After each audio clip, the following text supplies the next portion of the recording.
So here you've got in that bracket there 2 logarithms taken away, so you can write that as a single logarithm when they're dividing.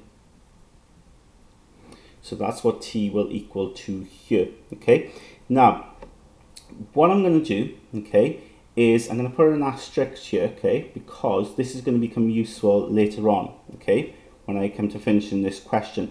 But you've got to think about what we actually need here, because it does say, doesn't it, find the further distance he travels before coming to rest. Okay, so we actually want the distance, all right. We need x, okay, and we haven't got that there. Now what you're going to find useful in this situation now is to actually rearrange this to get v equals, okay. That's what you're going to have to do. So you have to solve the differential equation essentially to get v equals, and it's easy enough to do, because if you think about it here, to get v equals, you've got to get it from outside of here. So first of all, take that 18 over, because you're timesing, take it over and divide. Okay.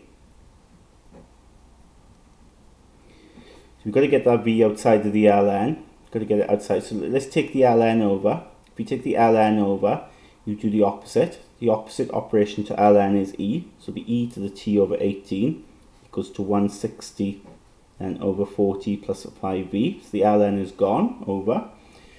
What you can do then is swap these two. Okay. In other words, this bottom here you can take up and multiply by this, but then take that over the other side and divide. So you're swapping them.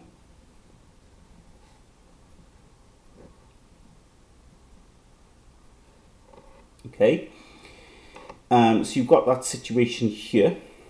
Okay, next step then, what you could do is rewrite this so that we've got 160. Now take that e up, so it just looks a bit nicer, easier to deal with, because it's e to the t over 18 on the bottom. Take it up, it'll be e to the minus t over 18 here. Okay, so we're getting close to v equals. The next step, of course, is to take the 40 over.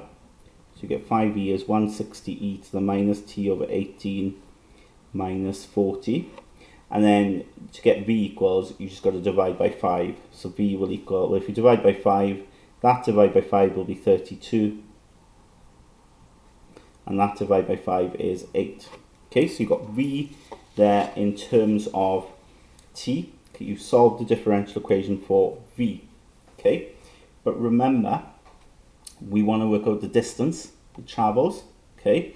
So distance involves x.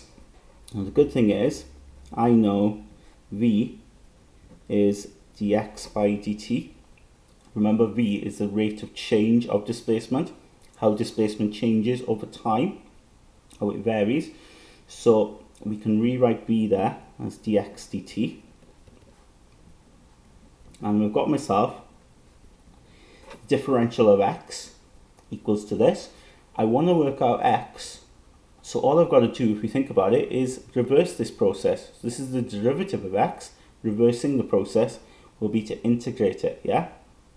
Okay, now to integrate this, I'll get x, so I'll have to integrate this side as well then, yeah? Now you can think about it as separating the variables if you want. Keep the dx this side and integrate it, and take the dt over that side and integrate it. Okay, you can write it like that if you want. So integrate dx dt, I'm just going to get x on I, yeah? Integrate this with respect to t, while I get 32. E, remember, e to the minus t over 18. E, sort of, the function stays there, but you've got to divide by the derivative of that power there. So differentiate minus t over 18, I get minus 1/18th, yeah? Okay, we learned that in the maths unit.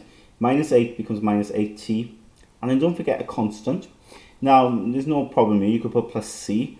You could also use a different letter if you want, because remember we've already used c earlier on when we worked out a constant, so if you want to, you can use a different letter to represent this newer constant that we've got.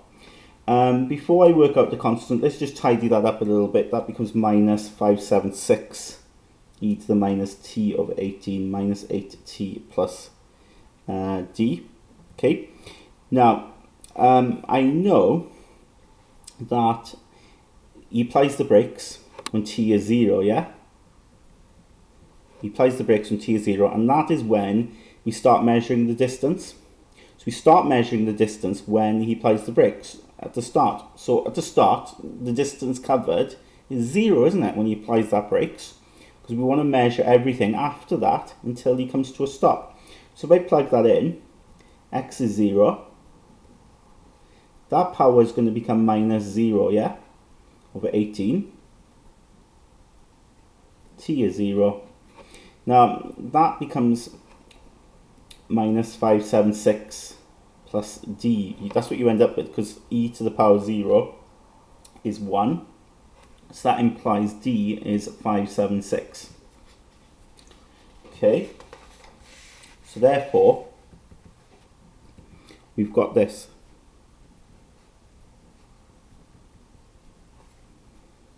So I put my constant in, and I've got that. So then I've got an expression for x in terms of t. Okay, I've integrated it, got an expression here for my x. I've solved my differential equation.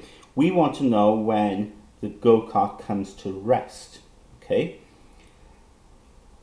Now look at what I've got here. I've got x in terms of t. I need to know the value of t when it comes to rest. But what's great is I can go back to this star, this asterisk here, and I can work that out. So I can say, look, when kart comes to rest, of course we know v is equal to 0. So if we look at star, okay, t will equal to 18 ln 160 over 40 plus 5 times 0. Okay, so plug v to be 0 in there. If you do that, you just simply get out 18 ln 4. Okay, so I know the time it comes to rest. All I've got to do then is plug that time in there. E to the minus 18 ln 4 over 18 minus 8 times 18 ln 4 plus 576. Okay, now I typed that into my calculator before and I got this out. So the distance was 232.4 meters and we're done.